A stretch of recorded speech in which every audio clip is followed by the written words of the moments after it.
పడిన కష్టాలు మా పిల్లలు పడకూడదని ఎంతోమంది తల్లిదండ్రులు వాళ్ళకు లేని సౌకర్యాలను కూడా, వాళ్ళకు ఉన్న అవసరతలను కూడా దిగమింగుకొని పిల్లల సుఖం కోసం జీవితాలను త్యాగం చేసుకుంటున్న తల్లిదండ్రులు అంత కష్టపడి ఎండకు ఎండి మగ్గి నలిగిపోతుంటే ఈరోజు ఆ పిల్లలకు అర్థం కాక హాస్టల్లో ఉన్నామని, ఎక్కడో దూర ప్రాంతంలో ఉన్నాం, మా అమ్మ చూడట్లేదు, మా నాన్న చూడట్లేదని చిన్న వయసులోనే, యవ్వన వయసులోనే తమ పవిత్రతను, తమ శీలాన్ని పోగొట్టుకొని ఎవడో పోరంబోకం చుట్టూ తిరిగి ప్రేమ అనే చిక్కులో, ప్రేమ అనే ముచ్చులో పడిపోయి జీవితాలను పాడు చేసుకొని, ప్రేమించినోడు 4 రోజులు నీ అందాన్ని, నీ జ్ఞానాన్ని, నీ దగ్గరున్న డబ్బును, బంగారాన్ని అంతా వాడుకొని వాడు బస్టాండ్లో, రైల్వే స్టేషన్లో వదిలిపెట్టి వెళ్ళిపోతే ఎంతోమంది తలలు రైలు గేటు మీద పెట్టుకొని చచ్చిపోతున్నారు, ఊరేసుకొని చచ్చిపోతున్నారు.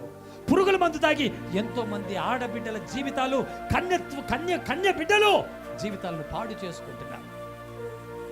ఇలా ఎన్నో కుటుంబాలు నశించిపోతున్నారు. నా ప్రియమైన యవ్వన బిడ్డలారా, యంగ్స్టర్స్, యవ్వనస్తులారా, మా యవ్వన కాలంలో మాకు చెప్పేవాళ్ళు లేరు. రే తాగుతురా చెడిపోతావరని చెప్పేవాళ్ళు లేరు. అందరూ మామ తాగుదాం పద, ఇప్పుడు కాకపోతే ఎప్పుడు ఎంజాయ్ చేద్దాం రా, దా ఇదిగో పెద్ద గోల్డ్ సిగరెట్ తీసుకో, బ్రిస్టల్ సిగరెట్ తీసుకో, మేము తాగే వయసులో అక్కడికో ఎంజాయ్ చేద్దాం, అక్కడికో ఎంజాయ్ చేద్దాం, ఇక్కడికో ఎంజాయ్ చేద్దాం. ప్రతి ఒక్కడూ నాశనం అయిపోవడానికి. మామా రా వచ్చేయి, నీకోసం బ్లాక్లో సినిమా టికెట్ తీసుకున్నా, ఏరా మూడాఫ్లో ఉన్నావా, దా ఫుల్ బాటిల్ తీసుకున్నా, ఇద్దరం తాగుదాం. ఇలా చెప్పి మా జీవితాలను పాడు చేసిన వాళ్ళే కానీ మమ్మల్ని మోటివేట్ చేసిన వాళ్ళు ఎవరు లేరు. ఈరోజు మీకు దేవుని వాక్యం, సంఘ కాపరులు, సువార్థికులు, పెద్దలు ఎంతోమంది మీ ఎదుటకు వచ్చి మీతో మీ కళ్ళు తెరిపించాలని, మీకు జ్ఞానోదయం దయచేయాలని. మీ మైండ్ మెచ్యూర్ అవ్వాల, మీకు మైండ్ మెచ్యూరిటీ లేదు. కంటికి నచ్చిందే,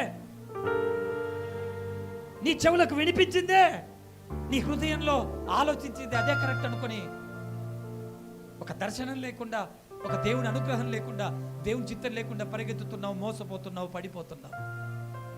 కాబట్టి నా ప్రియమైన చెల్లి, నా ప్రియమైన తల్లి, నా ప్రియ తమ్ముడు, ఈరోజు ఈ కొద్ది మాటల ద్వారా నీలో మార్పు రావాలని నేను కోరుకుంటున్నాను. నువ్వు మారాలని నేను కోరుకుంటున్నాను.